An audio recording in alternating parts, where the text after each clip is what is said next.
your favorite games on the schedule, or the favorites who are laying numbers here, which team do you like the most and why?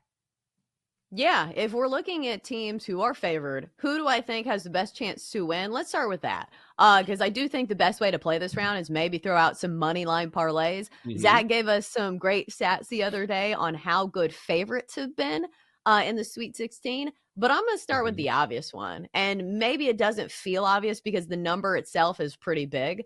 Duke laying Yeah. 9.5 against Arizona. It feels like a large number, but we've seen this all season long with Duke.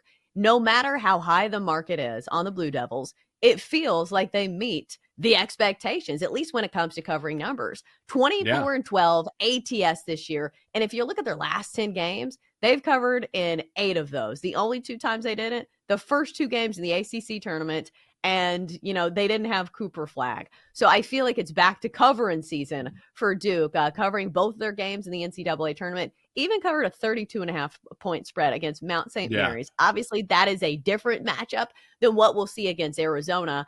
Only comparable game I can find for Arizona is saying, okay, they lost by 8 to Houston.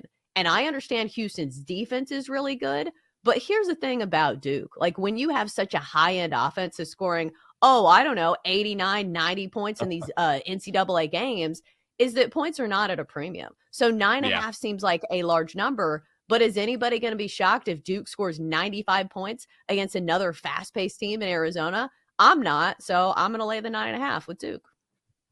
I'm going to do that as well. This has been a chalky tournament, and I like most of the favorites here. Not all, but a lot of the favorites. And I'm not saying to bet them blindly, but I will say that if you did, based on how the tournament has trended thus far, you might be in pretty good shape. I looked at Duke as well, and I thought you might go with Duke, and I almost did as well. I'm going to lay the number with Florida as well. Like, I love that Duke play, and I think Duke will crush, but I think Florida will as well. Like, I I do like Maryland a lot. Their starting 5 brings a lot to the table, and they're a very exciting team. And they've gotten away with these guys and not a lot of bench play for most of the season. But at some point, it's going to come back to bite them, I believe, when you get deeper in a tournament like this. You need guys who are going to step up. You need bench play. You need guys. We've seen that with Michigan, right? Where, yeah, they had their bigs in the middle, but we've seen guys come off the bench or other guys that don't normally contribute step up, and that's why Michigan has gotten to this point.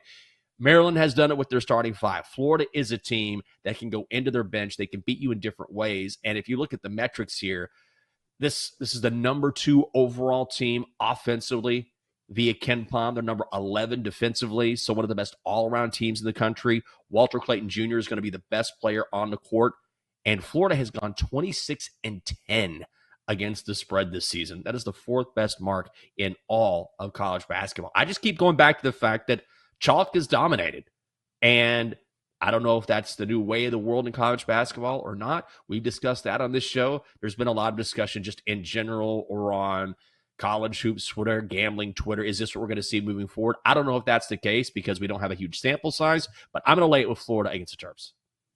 Yeah, it does feel like the top like 4 teams, maybe 3, are kind of Yeah. head and shoulders above the class. Like to me, that's what it looks like. Sometimes we have like one team that looks way better than everybody else. We saw that last year with UConn. Maybe you could put Duke in that category, but to me, it's like a few teams. It's Florida, it's Duke, and it's Houston to me that look like the best teams. Obviously, Auburn is very talented, and there's a reason they're a top seed in this tournament, but they haven't been as consistent down the stretch. So maybe I have some questions about them. So, Jenks, what was our money line parlay that we were going to play? Because if we're going to talk about favorites, I feel Oh, like this yeah. is like a normal tangent. So I've been crunching the numbers over at BetMGM, Let's and do it. tell me which one of these legs lose it for me. So we're going to go with Florida, minus 275 against Maryland, just to win. Duke, just to win against Arizona. And Houston, just to win against Purdue. All 3 of those, plus 106. Do we like it? Oh, do I like it? Don't insult my intelligence. I freaking love it. That is a great play. Oh, I am on that, Chelsea. I'm stealing that. I'm taking full credit. No, that's an awesome Ooh. idea. Yeah, that's a great idea. Absolutely. I cannot think of it, but yes, Florida, winner. Duke, winner. Houston, winner. Yes. I'm all over that. I think that's a great play, honestly. And it's plus money. I mean, 3 teams you figure you're going to get plus money. You need more than 2, right? You can't just do Mhm. Duke and Florida, which are the ones I have the most confidence in. But yeah, add Houston. Absolutely adding that to the card. Great idea. Love it. Yeah. So we need to re-rack some of those trends about like straight up numbers. Like I said, Zach gave us some great ones Hmm. about the Sweet 16 and favorites really being the play because as much as we love Cinderella stories in like the first 2 rounds, Yeah. chalk seems to be the play the further you get in the tournament. Even in the years when we didn't have NIL, because I know people are shaking their fists saying, oh, NIL's ruining it for underdogs, but it's never really been the case when it comes to the national champion and some of these Final Fours. So I'm fine with that. Here we go. Favorites of 6 points or more are 26-2 straight up and 19-9 against the spread in the NCAA tournament so far. So there you have it. Favorites have been feasting, at least up there. For we gonna be playing some money line parlays. Oh, let's do that's going to be my bet on Friday, or at least one of my bets. I'm going to call that Mm-hmm. the Messenger special, the Chelsea's, whatever. And I'm just going to give you full credit. That's going to cash. I feel really good about that. I might put a nice little chunk of change on that. I'm not a big bettor as far as money wise. And when I say that, I'm not talking Mm-hmm. like, oh, I'm going to put down $500, but I really like that bet a lot. Well, it'll be fun to sweat those bad boys too. All right, we're going to do it. Now, let's go to the flip side here. What is a dog that you Mm-hmm. like, maybe to win outright or one just to cover the number? Because it can just be covering the number just because this whole tournament has been so chalky and the favorites have covered. Is there a dog that you think in the next couple of days that has a good chance of staying within the number? Yeah, it's kind of the same frame of mind when you're thinking about these teams because there's a reason I did not include some of these favorites in my money line parlay because I just don't trust them, even outright. So I think top of the list for me has to be Kentucky. We've seen them beat Tennessee already twice this season. They're getting four and Yeah. a half. I think the only sabotage factor is do you believe in the narrative that it's really hard to beat a team 3 times in a row? Like, there's probably something to it, Yeah, but I I do. don't know. I think it's difficult, especially when you're talking about 2 very good teams.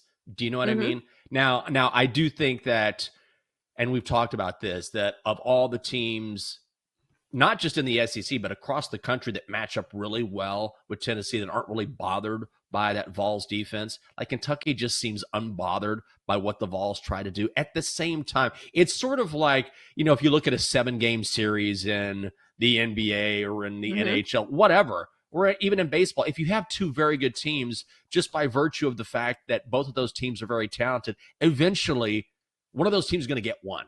They're just too good mhm. not to, or the other team that has been winning has a bad shooting night or something like that. So it's it's not just in a vacuum. Like, what is the matchup? If it's Duke taking on High Point, I'm not surprised Duke won 3 games this season over High Point. But if you're talking about 2 teams this talented and this good with a number that is fairly short at 4.5, yeah, it is tough because the teams know each other so well. And generally, when you know each other that well and you're so familiar with one another's personnel, it can make the game super tight. So yeah, that is a real factor here. Yeah, and if you look at the shooting splits for Tennessee in both of those losses, in one of those, they shot 34% from the field, which is not normal for Tennessee. Right. I understand, like, Kentucky's athletic and tall, but, like, they're not one of those defenses that you can point at the number and say, hey, that is because of their defense.